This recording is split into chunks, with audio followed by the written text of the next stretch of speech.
ప్రియమైన దేవుని బిడ్డలారా, శుభోదయం. మీకును మీ కుటుంబములకును మన ప్రభువును రక్షకుడునైన యేసుక్రీస్తు ప్రభువుల వారి అత్యున్నతమైన నామములో మీకు శుభములు కలుగునుగాక. లేఖన ముత్యాలు నీ సత్యపు వెలుగులో.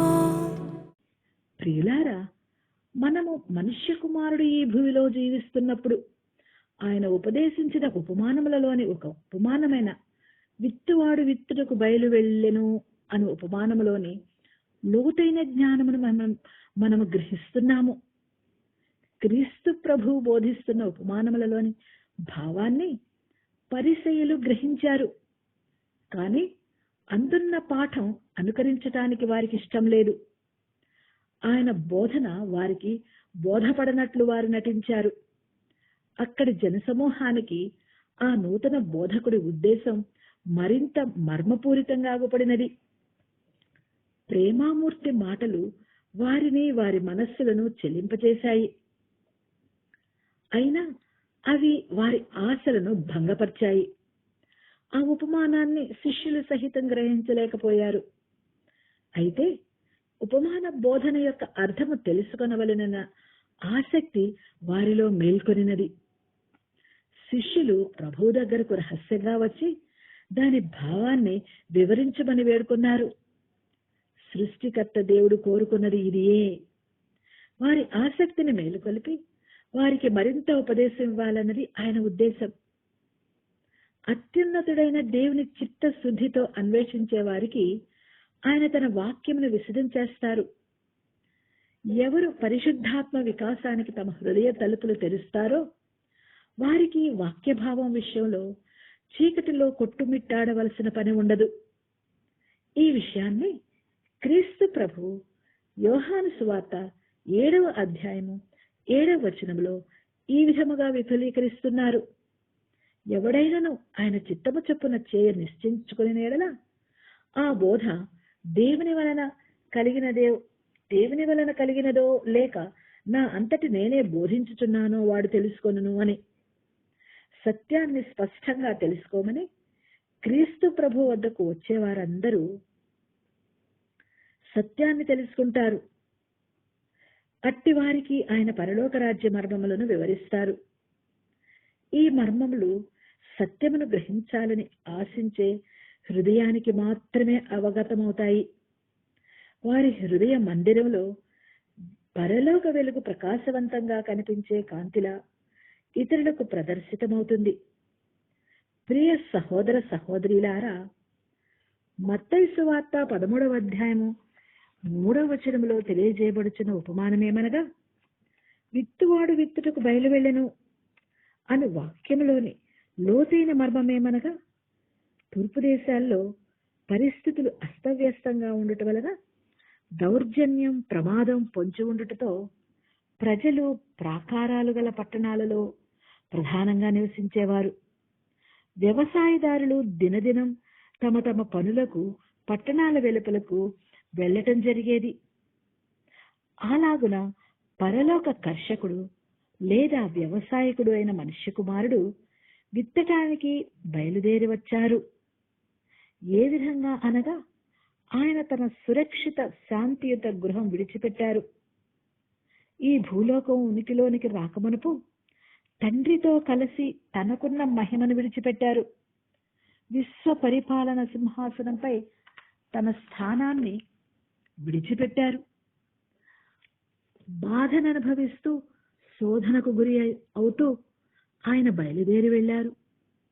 నశించిన ఈ లోకం నిమిత్తం జీవం అనే విత్తనాన్ని విత్తడానికి తన అమూల్యమైన వెలకట్టలేని ఆయన ప్రాణమైన రక్తంతో దానిని తడుపుటకు దివి నుండి భూమికి బయలుదేరి వచ్చారు.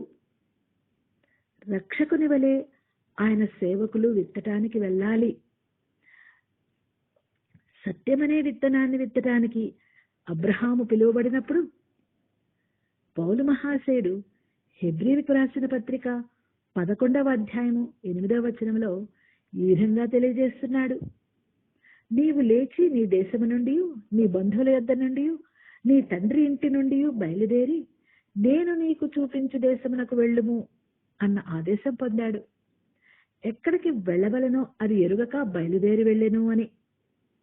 అలాగే యెరూషలేములోని దేవాలయంలో ప్రార్థిస్తున్న అపోస్తలుడైన పౌలుకు, వెళ్ళుము, నేను దూరముగా అన్యజనముల యొద్దకు నిన్ను పంపుదును అన్న వర్తమానం వచ్చింది. ఈ విషయం అపోస్తలుల కార్యములు 22వ అధ్యాయము 21వ వచనములో మనము గ్రహించగలము. అలాగుననే విమోచకునితో ఐక్యం కావటానికి పిలుపు పొందేవారు తమకున్న సమస్తమును విడిచిపెట్టి ఆయనను వెంబడించాలి. పాత మైత్రి బంధాలు తెగిపోవాలి. జీవితానికి సంబంధించిన ప్రణాళికలకు స్వస్తి పలకాలి. ఐహిక ఆశల్ని, ఆశాభావాల్ని త్యాగశీలి అయిన ప్రభువుకు సమర్పించాలి. కఠినమైన శ్రమతో, కన్నీటితో, ఏకాంతంలో త్యాగ నిరతితో సువార్త విత్తనాన్ని విత్తాలి. విత్తువాడు వాక్యమును విత్తుచున్నాడు. ప్రియ విశ్వాసులారా, ఈ లోకంలో సత్యం విత్తుటకు పరలోక వ్యవసాయకుడైన యేసుక్రీస్తు ప్రభు వచ్చారు. ఆది మానవుడైన ఆదాము పాపంలో పడిన నాటి నుండి అపవాది అసత్య విత్తనాలను విత్తుచున్నాడు. ఒక అసత్యం చెప్పుట ద్వారా అతడు మొదటిగా మానవాళిపై అదుపు సంపాదించాడు. అలాగే ఇహలోకంలో దేవుని రాజ్యాన్ని పడగొట్టి మనుష్యులను తన అదుపులోనికి తెచ్చుకొనుటకు అతడు ఇంకా ప్రయత్నిస్తూనే ఉన్నాడు. ఇందు నిమిత్తమే మహోన్నతుడు ఉన్నత లోకం నుండి సత్యమనే విత్తనాలను విత్తడానికి దిగివచ్చారు. దివ్య సభల్లో ఉన్నవారు నిత్యుడైన తండ్రి గుడారపు గర్భాలయంలో నివసించేవారు అయిన ప్రభువులకు ప్రభువు స్వచ్ఛమైన సత్య సూత్రాలను ఆయన మాత్రమే అందించగలరు. ఈ విషయము పేతురు మహాశయుడు 1 పేతురు 1వ అధ్యాయము 23వ వచనములో ఈ విధముగా అక్షయను గూర్చి వల్లిస్తున్నాడు. మీరు క్షయబీజము నుండి కాక శాశ్వతమగు జీవము గల దేవుని వాక్య మూలముగా అక్షయ బీజము నుండి పుట్టింపబడిన వారు అని. ఏదేనిలో పతనమైన ఈ జాతికి తాను చేసిన ఆ మొదటి వాగ్దానంలో క్రీస్తు ప్రభు సువార్త విత్తనాలను విత్తుతున్నారు.